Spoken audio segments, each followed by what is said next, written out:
ముత్యాల మాటల మూటలు అందిస్తున్నవారు ఎండి రెహమాన్ అలీ, ఫిజికల్ డైరెక్టర్, తిరుమలగిరి.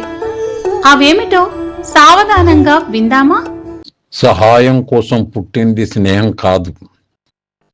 మనిషిని మనిషి వాడుకోవడం స్నేహం కాదు. స్నేహం అంటే మనుషులను కలిపే వారధి, కష్ట సుఖాలను పంచుకునే ఓ అనుభూతి, నేనున్నానంటూ చేయి అందించే ఓ రూపం. మనుషులకే కాదు, ఏ జీవికైనా స్నేహం అవసరమే. ఆపదలో ఆదుకున్న ఆప్తుడిని, బాధను పంచుకున్న బంధువుని, సలహాలిచ్చే స్నేహితుడిని, మేలు కోరే మిత్రుడిని జీవితంలో ఎప్పుడు దూరం చేసుకోవద్దు. కొన్ని సంబంధాలు అద్దె ఇల్లు లాంటివి. వాటితో ఎంత ప్రేమగా ఉన్నా, ఎంత నిజాయితీగా ఉన్నా ఎప్పటికీ వాళ్ళు మన వాళ్ళు కాలేరు. లక్ష్య సాధన కోసం నీలో ఏం మార్చుకోవాలో నిన్ను నువ్వే ప్రశ్నించుకో.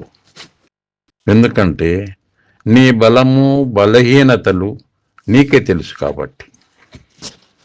నీ విలువ నీ డబ్బుని చూసి కాదు, నీ హృదయంలో ఉన్న మంచిని చూసి పెరుగుతుంది. నీపై గౌరవం నీ మెడలోని బంగారం చూసి కాదు, నీ వ్యక్తిత్వాన్ని బట్టి దక్కుతుంది. నిరాశ నిస్పృహలకు లోను కాకుండా ప్రయత్నం సాగిస్తే విజయం తథ్యం. ఒక విజయాన్ని చూసి అసూయ చెందితే అది బలహీనతగా మారుతుంది. ఒకరి విజయాన్ని చూసి ప్రేరణ పొందితే అది ఆత్మవిశ్వాసాన్ని పెంపొందిస్తుంది. డబ్బు ఆస్తులు సంపాదించి పెడుతుంది, కానీ మంచితనం మనుషుల్ని సంపాదించి పెడుతుంది. మంచితనం సంపాదించుకున్న మనిషికి పేదరికం రావచ్చేమో కానీ ఒంటరితనం ఎప్పటికీ రాదు. హద్దులకు మించి ఆశ ఉన్నట్లయితే శక్తికి మించి కష్టాలు పడాల్సి ఉంటుంది. అందుకే ఏదైనా అదుపులో ఉంటేనే మంచిది. మన వల్ల ఒకరికి ఇబ్బందిగా ఉందనిపిస్తే కష్టమైనా సరే దూరంగా ఉండాలి. ఎందుకంటే మన సంతోషంలో మనం ఓడిపోయినా వాళ్ళ సంతోషంలో గెలుస్తాం కదా. విమర్శలను వినయంతో స్వీకరించినప్పుడు విజయం నీ సొంతమవుతుంది. వాదించే వారికి నువ్వెంత తక్కువగా స్పందిస్తే అంత ప్రశాంతంగా ఉండగలుగుతారు. విలువైన మాటలు చెప్పేవాళ్ళు దొరకడం అదృష్టం, కానీ అవి విలువైన మాటలు అని తెలుసుకోలేకపోవడం మన దురదృష్టం. మార్పు నిన్ను గమ్యం వైపు అడుగులు వేయిస్తే ఓర్పు నిన్ను విజయానికి దగ్గర చేస్తుంది.